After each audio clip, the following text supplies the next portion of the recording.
मोठी बातमी समोर येते। वडाळा येथे मोनोरेल ट्रायल दरम्यान बंद पडलेली आहे। तांत्रिक बिघाड झाल्यामुळे ही मोनोरेल बंद पडल्याची माहिती। नवीन डब्यांची चाचणी सुरू असताना हा प्रकार घडलेला आहे।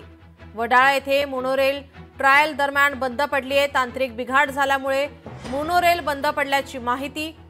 नवीन डब्यांची चाचणी सुरू असताना हा प्रकार घडलाय। वडाळा येथे मोनोरेल ट्रायलसाठी या ठिकाणी दरम्यान ती बंद पडल्याची माहिती समोर येते। तांत्रिक बिघाड झाल्यामुळे मोनोरेल ही बंद पडल्याची माहिती। परत घे।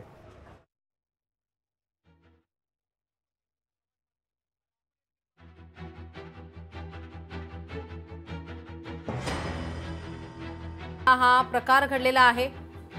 तांत्रिक बिघाड झालाय। मोनोरेल या ठिकाणी बंद पडली आहे। वडाळा येथे ही मोनोरेल बंद पडल्याची माहिती। ट्रायल दरम्यान ही मोनोरेल बंद पडलेली आहे। या ठिकाणी नवीन डब्यांची चाचणी सुरू होती। अग्निशमन दल या ठिकाणी दाखल झालेले आहेत। पोलीस सुद्धा या ठिकाणी दाखल झाल्याची दृश्य आपण पाहतोय।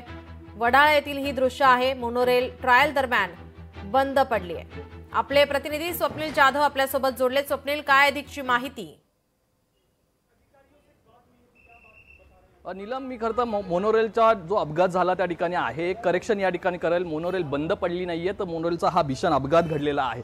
डिरेल झालेली असल्याचं मोनोरेल पाहायला मिळते। खरं तर ह्या दोन ट्रॅक आपल्याला पाहायला मिळतात। वडाळा डेपो मोनोरेल स्थानक हे समोरच आहे आणि इथून ही मोनोरेल जी आहे ती चेंबूरच्या दिशेने जात होती आणि त्याच दरम्यान हा अपघात घडलेला आहे। जो समोर दोन रेल्वे मोनोरेलचे जे ट्रॅक पाहायला मिळतात ते ट्रॅक हे स्वयंचलित होते। हायड्रॉलिक पॉवरने हे ट्रॅक आहे ते बदलण्यात येत होता मोनोरेलचा। मात्र तो अर्धा हायड्रॉलिक ट्रॅक हा बाहेर आपल्याला पाहायला मिळतो आणि तिथे चाक सुद्धा मोनोरेलचं आहे ते सुद्धा वाकलेलं पाहायला मिळतं। हा भीषण अपघात आहे। खरं तर चालक सुद्धा कुठेतरी जखमी झाला असल्याची माहिती आहे। एकाला रेस्क्यू करण्यात आलेला आहे, तोच या मोनोरेलचा चालक होता।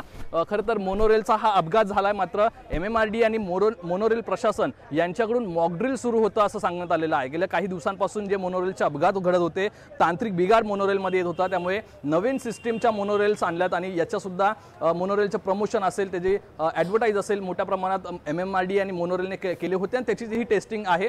टेस्टिंग दरम्यान लवकरच मोनोरेल आहे ती मुंबईकरांच्या सेवेत दाखल होईल असं सांगितलं जात होतं। मात्र या टेस्टिंग दरम्यानच हा भीषण अपघात घडलेला आहे। जर यावेळी मोनोरेलमध्ये प्रवासी असते तर त्या प्रवाशांच्या जीवाला मोठा धोका होता आणि मोठी हानी सुद्धा झाली असती असं एकंदरीत या अपघातावरून पाहायला मिळतंय। सकाळच्या सुमारास खरं तर कर्मचारी वर्ग मोठ्या प्रमाणात हा कामाला जात असतो। मात्र ही टेस्टिंग होती मोनोरेलची, यामध्ये कोणीही कर्मचारी नव्हते। मात्र यामध्ये खरं तर एक चालक दोन बाजूला होते आणि त्यातला एक चालक आहे तो जखमी झालेला पाहायला मिळाला। तांत्रिक बिघाड सुद्धा झाले असल्याची पहिली माहिती देण्यात आली होती। मात्र घटनास्थळी धाव घेतल्यानंतर या ठिकाणी आपण बघतोय मोठा अपघात हा मोनोरेलचा इकडे पाहायला मिळतोय। मोनोरेल या ठिकाणून बाजूला काढण्यासाठी सुद्धा अथक प्रयत्न आहेत ते करावे लागणार आहेत, कारण या ठिकाणी पार्ट्स लोखंडी रॉड्स असतील ते सुद्धा वाकलेले आहेत। त्यामुळे भीषण अपघात नीलम आपल्या या ठिकाणी मोनोरेलचा झाल्याचं पाहायला मिळतं। जी नक्कीच, या आधी पण अशा अनेक घटना बंद पडलेल्याच्या घटना समोर येत होत्या। मात्र आता झालेला हा अपघात, आता रेल्वे प्रशासनाकडून या संदर्भात काय माहिती देण्यात आलेली आहे? काय पाऊल पुढचं आता उचलण्यात येत आहे? नक्कीच मोनोरेल प्रशासनाकडून या संदर्भात उत्तर देण्यात आलेलं आहे। ते म्हणजे मॉकड्रिल करताना हा खरं तर मॉकड्रिलचा भाग आहे असं त्यांनी सांगितलं होतं। मात्र हा मॉकड्रिलचा भाग नाहीये, तर हा एक अपघात आहे। या ठिकाणी प्रथमदर्शनी दिसतात। यातील स्थानिक जे काही लोक आहेत त्यांच्याकडून सुद्धा आपण माहिती घेतलेली आहे। मोनोरेल प्रशासनाचे सुद्धा काही अधिकारी होते, त्यामुळे एकूणच त्यांनी सुद्धा या ठिकाणी उत्तर देण्यास टाळाटाळ केलेली आहे। आपल्यासोबत या ठिकाणी युनियन लीडर आहेत, मोनोरेल कर्मचारी सेनेचे युनियन लीडर आहेत। हा अपघात झाला असल्याचं पाहायला मिळतंय। मॉकड्रिल असल्याचं कारण दिलं जातं MMRD आणि मोनोरेल कडून। आता कसं आहे माहिती आहे, बघायला गेलं तर हे जे आता ही टेस्टिंग ट्रेन आहे, टेस्टिंग जेलची हे हाल आहे। याच्या अगोदर पण दुर्घटना तुम्ही पहिली अगोदर पाहिली आहे। हाच जो प्रश्न तुम्ही डेपोला येत आहेत ना, हाच प्रश्न त्या प्रशासनाला जो मुखर्जी तिकडे बसतो आणि ऑपरेट करतोय पूर्ण प्रशासन, त्यांना तुम्ही जाब का नाही विचारत? गेल्या टायमाला पण तुम्ही जाब त्यांनाच विचारला पाहिजे होता। ती या सगळ्याचे जबाबदार तो मुखर्जी आहे, ती रुबल मॅडम आहे। कारण का इथे जे आता जे कॅप्टन जो अपघात झाला आहे त्याचा इन्शुरन्स पण नाही आहे, त्यांचे इन्शुरन्स नाही आहे। जे अनुभवी कामगार आहे त्यांना काढायचं आणि कॉन्ट्रॅक्टी कामगार भरायचे, त्याचे परिणाम हेच तुम्हाला भोगायला भेटणार। द टेस्टिंग ट्रेनला हे हाल आहे। जर माणसं असली असती आणि अपघात झाला असता तर त्याला जबाबदार कोण? त्याला जबाबदार हा पूर्ण मुखर्जी आहे। प्रशासनचे फेल्युअर आहेत हे लोक। यांच्या चुकीच्या धोरणामुळे हे सगळं घडतंय. कामगारांना काढायचं, कॉन्ट्रॅक्ट कामगार भरायचे आणि हे बसून फक्त बस कॉन्ट्रॅक्टच्या कामगारांचंच कॉन्ट्रॅक्टचे नवीन नवीन कामगार घ्यायचे आणि ज्यांना अनुभव आहे जे कामगारांना त्यांना बाहेर काढायचं. त्याचे परिणाम हेच भोगावं लागणार आहे प्रशासनाला.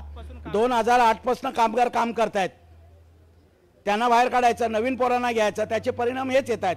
अच्छा, जे दुसरे कामगार अनुभवी जे कामगार आहेत त्यांच्याकडनंच हे नवीन कामगार काम करून घेत आहेत. तुम्ही खरं तर मोनोरेल कर्मचारी सेनेचे अध्यक्ष आहेत, हे सदस्य आहेत. खरं तर तुम्ही संवाद साधताना मोनोरेल कर्मचारी असतील, मोनोरेलचे जे प्रशासनाचे अधिकारी होते त्यांनी अडवलं तुम्हाला, कुठलीही माहिती त्यांनी दिली नाही किंवा तुम्हालाही माहिती देऊ नये असं त्यांनी सांगितलं. कुठेतरी दबाव आहे त्यांच्यावरती किंवा लपवण्याचा प्रयत्न होतोय काहीतरी? येस ऑब्विसली हे लपवण्याचा घाट घातला जातो या ठिकाणी. काय हे प्रशासनाचं महामुंबई मेट्रो प्रशासनाचंही फेल्युअर असल्या कारणानं हे महामुंबई मेट्रो प्रशासन आल्यापासूनच या गोष्टी घडत आहेत असा आमचा थेट आरोप आहे यांच्यावरती. आणि म्हणजे बाळासाहेबांच्या भाषेमध्ये म्हटलं त्यांना झाटाची फाटं माहीत नाहीत असं माझं मत आहे. नीलम, आपण बघतोय कर्मचारी सेनेचे हे अध्यक्ष आणि सदस्य होते, संतप्त प्रतिक्रिया त्यांच्याकडनं उमटत आहेत कारण ही टेस्टिंग सुरू आहे. पूर्वी जी मोनोरेल होती ती बाजूला करून दुसऱ्या मोनोरेल या ठिकाणी लावण्यात आलेल्या आहेत, त्यांच्यामध्ये हा भीषण अपघात पाहायला मिळतोय. नीलम जी, नक्कीच धन्यवाद आपण दिलेल्या या सविस्तर माहितीसाठी. लोकशाही मराठी ऐका, पहा, जागरूक रहा.